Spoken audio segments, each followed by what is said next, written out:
This is China's National Center for Performing Arts. It's a terrific design. It reminds me of the Sydney Opera House.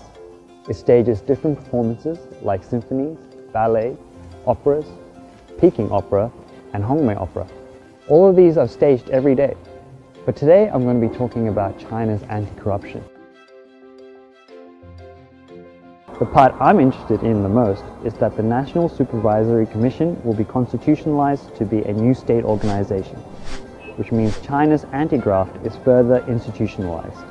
As Kevin Rudd, the former Prime Minister of Australia, said, "It's not just a one-off where there is a massive anti-corruption campaign.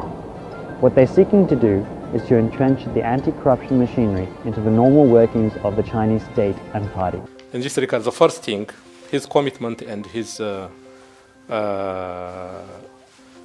leading approach is focusing on the internal party situation to strengthen the internal party position, to clean up the party, and to make it competent enough to address the whole transformation with the vanguard party leadership. Xi Jinping's thought on socialism with Chinese characteristics for a new era will also appear in the amendment to the Constitution.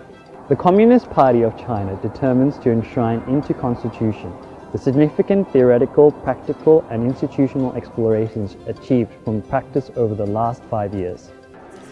I think the CPC is a learning organisation, and it learns constantly from what has happened before.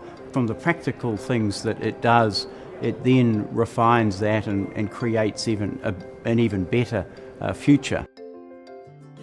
Written in both Chinese and English, the popular title China One appeared on the cover of Time magazine in its November 13, 2017 issue. To answer the question, why China One, the author Ian Bremmer says it was a wide-ranging anti-corruption campaign that helped China to win. After all, more and more political parties from around the world want to learn from the successes of the CPC.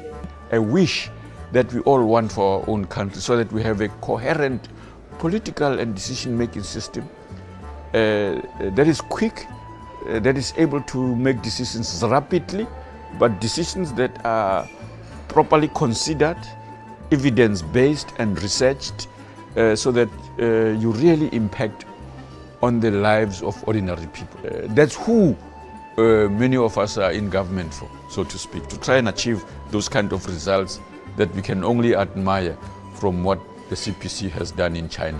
Compared with the universal democracy of the electorate, some scholars have turned to study the virtuous politics in China. They say that it is time for the one-person, one-vote election to step down from its altar. China's virtuous political system is more suitable to China than the one-person, one-vote system of the West. David A. Bell is a respected scholar. His book, A China Model, widely makes this view known. What are the advantages? That all the leaders have political experience before they reach the higher levels of government. The leaders can take long-term decisions, 5 years, 10 years, and we expect they're going to stick to those. I'm here at the National Museum of China. This building not only houses the grand history of China, but also the history of constant foreign aggression in the past 100 years. It was right here that President Xi Jinping proposed the China Dream to achieve the great rejuvenation of the Chinese nation, which he calls as the true aspiration of the party members. Perhaps only when we understand the original aspiration can we really understand Xi Jinping and the Communist Party of China.